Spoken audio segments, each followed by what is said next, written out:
It's only in America, in cold climate, everybody's carrying a bottle and sipping continuously because the marketing machines have done this to them that they must drink lots of water. Excessive consumption of water, especially if it's done in small sips, body absorbs. When it absorbs, the sodium levels, which are very delicately balanced, will drop. The rest of the body also is affected but may not be so noticeable, but in the brain, sodium levels dropping will lead to swelling of the brain. This does not mean your brain is growing. It means… swelling means it's a kind of sickness, okay? Not expansion of the brain, it's swelling up because of lack of sodium content. So because there's not enough sodium, more water goes into the brain, trying to supply the required sodium to keep the balance. So more water in your brain means you will slosh.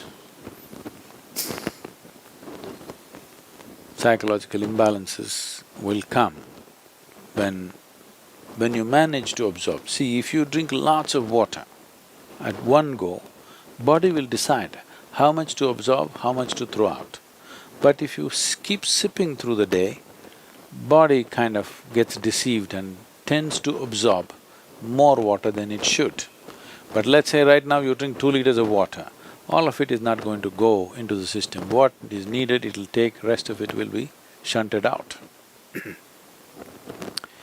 So, not consuming water and being out there is very much a possibility. Nobody need to drink water simply because you think it's a good thing to do. When you feel thirsty, you must drink water just to ensure you're drinking enough. Drink 10% more than what you actually need, a couple of cups more, just to ensure that you don't drink less. If you're not the kind who is carrying a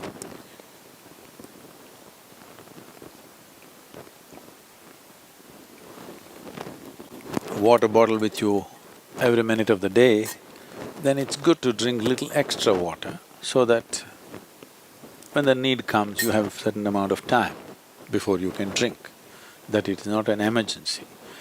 At the same time, when you need water, when you're thirsty, if you don't drink, it'll cause damage to the system. I would say, this may be very controversial, the medical fraternity will for sure protest on this, but they will come to it after maybe 20 years or 30 years.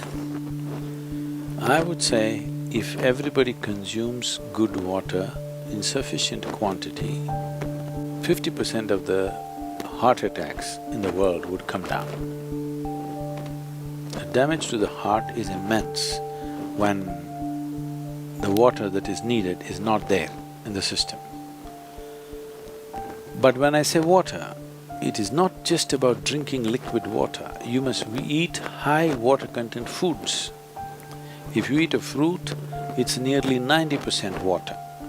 Vegetables and other things are over 70% water. Minimum 70% water content must be there in the food that you eat. So, very low water content food you eat and it goes and gets stuck in your… like concrete, it sits in your stomach. Now you drink water, that's not going to help. You must eat high water content foods. When you consume food, at least it must be level with the percentage of water content in your own body. So any food that you eat should be at least 70% water content. So this is why vegetables, fruits must be part of your diet so that it is there. Not consuming water in certain situations is okay, but if there is an indication of thirst, you must drink water. It's very necessary that you must drink water when there's an indication of thirst, because body has its own way. When it indicates you need water, you must give it water within 20 minutes or at least at the most half an hour. You must drink substantial quantity of water.